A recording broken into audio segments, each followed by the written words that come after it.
धरती पर जन्म लेने वाला पहला मानव कौन था? ऐसे सवाल अक्सर हमारे मन में आते हैं और जवाब चाहकर भी नहीं मिल पाता, लेकिन इस बात को नहीं नकारा जा सकता कि आखिर वह मानव कौन था जो सबसे पहले धरती पर आया और जिसके आने से धरती मनुष्य का घर बनी। इस सवाल का जवाब हमने ढूंढ निकाला। कई मान्यता को पढ़ते हुए हमने जाना कि कैसे मानव की रचना हुई। आइए जानते हैं पूरी कहानी। हिंदू मान्यताओं की माने तो हमारे संसार को ईश्वर ने ही कायम किया है, लेकिन अभी भी प्रश्न यह बना हुआ है कि एक युग के बाद किस तरह से मनुष्य जाति का जन्म हुआ। हम सभी जानते हैं कि भगवान ब्रह्मा सृष्टि के रचयिता है। कई धार्मिक किताबों और पौराणिक कथा के अनुसार भगवान ब्रह्मा के शरीर से एक उनकी जैसी हूबहू शक्ति उत्पन्न हुई, जिसे देखकर ब्रह्मा जी समझ नहीं पाए कि यह कौन है और इस तरह से अचानक उनके सामने कैसे प्रकट हुई।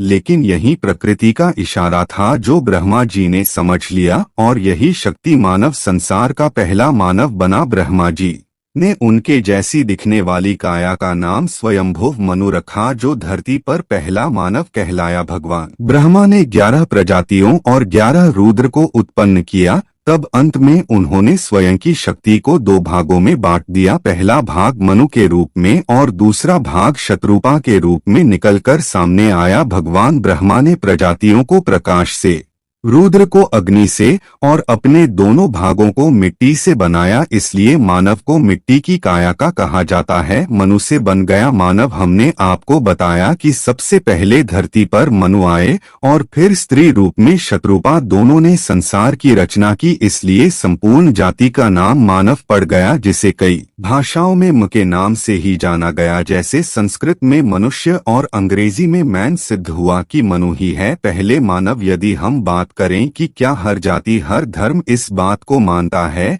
कि सबसे पहले मनु इस धरती पर आए, यह बात बहुत हद तक सही और सत्य है कि मनु ही इस धरती का पहला मानव थे। लेकिन यदि हम दूसरे धर्मों की बात करें तो एडम की जन्म की कहानी सामने आती है। जैसे परछाई से मनु ने जन्म लिया, वैसे ही बाइबल में कहा गया कि ईश्वर की परछाई से ही एक जीव ने भी जन्म लिया, जिसे एडम नाम दे दिया गया। इन दोनों कथाओं की तुलना की जाए तो ब्रह्मा जी का स्वरूप मनु को ही पहला मानव माना जाता है। तो दोस्तों, उम्मीद है कि हमारे द्वारा दी गई जानकारी आपको पसंद आई होगी। तो दोस्तों, आज इस वीडियो को ज्यादा से ज्यादा शेयर करें ताकि लोग इसके बारे में जान सके और वीडियो को लाइक करो और चैनल को सब्सक्राइब करिए।